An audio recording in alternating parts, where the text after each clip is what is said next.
गर्व से कहता हूँ तुम्हारी माँ अनपढ़ है। रुला देने वाली कहानी।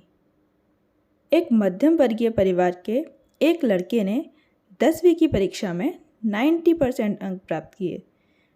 पिता ने मार्कशीट देखकर खुशी खुशी अपनी बीवी से कहा कि बना लीजिए मीठा दलिया, स्कूल की परीक्षा में आपके लाडले को 90% अंक मिले हैं। माँ किचन से दौड़ी हुई और खुशी खुशी बोली, मुझे भी दिखाइए, मुझे भी मेरे लाल का रिजल्ट देखना है। उसी बीच लड़का फटाक से बोला, बाबा उसे रिजल्ट कहाँ दिखा रहे हैं? क्या वह पढ़ लिख सकती है? वो तो अनपढ़ है। अश्रुपूर्ण भरी आंखों को पल्लू से पोंछती हुई माँ दलिया बनाने चली गई। यह सब पिता ने देखा और कहा, हाँ बेटा, तूने बिल्कुल सही कहा। जब हमारी शादी हुई तो 3 महीने के अंदर ही तुम्हारी माँ गर्भवती हो गई। मैंने सोचा शादी के बाद ही कहीं घूमने नहीं गए, एक दूसरे को ठीक से समझे भी नहीं। चलो इस बार अबॉर्शन कराकर आगे चांस लेते हैं। लेकिन तुम्हारी माँ ने जोर देकर कहा, नहीं, घूमना फिरना और आपस में समझना यह सब बाद में। फिर तेरा जन्म हुआ।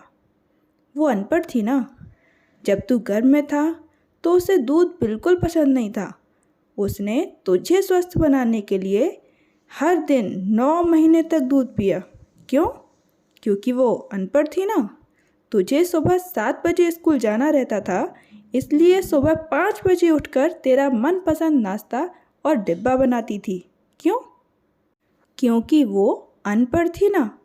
जब तुम रात में पढ़ते पढ़ते सो जाते थे तो वह आकर तुम्हारी कॉपी और किताब बस्ते में भरकर तुम्हें बिस्तर पर सुलाती थी और उसके बाद ही सोती थी, और रात में बार बार जागकर तुम्हें ओढ़नी से रखती थी। क्योंकि वो अनपढ़ थी ना। बचपन में तुम ज़्यादातर समय बीमार रहते थे, तब वो रात रात भर जागकर भी सुबह जल्दी उठती थी और काम पर लग जाती थी। क्योंकि बेटा वो अनपढ़ थी ना। तुम्हारे लिए ब्रांडेड कपड़े लाने के लिए मेरे पीछे पड़ती और खुद सालों तक एक ही साड़ी पर रहती थी। क्योंकि वो अनपढ़ थी ना।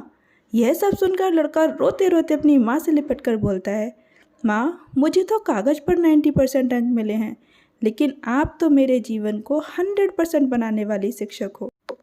माँ मैं आज भी अशिक्षित हूँ और आपके पास PhD से ऊपर की डिग्री है, क्योंकि आज मैंने आपके अंदर छुपे हुए शिक्षक, वकील, डॉक्टर, डिज़ाइनर, कुक इन सभी के दर्शन कर लिए।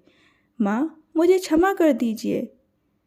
अनपढ़ माँ, बेटा जो आपकी नज़र में पढ़े लिखे लोग हैं ना, वो सब पहले अपना स्वार्थ और मतलब देखते हैं, लेकिन आपकी माँ ने आज तक कभी नहीं देखा। क्योंकि वो अनपढ़ है ना। वो खाना बनाकर और परोसकर कभी कभी खुद भी खाना भूल जाती है। इसलिए मैं गर्व से कहता हूँ तुम्हारी माँ अनपढ़ है। दोस्तों, अगर कहानी अच्छी लगे तो प्लीज़ लाइक और शेयर कीजिएगा।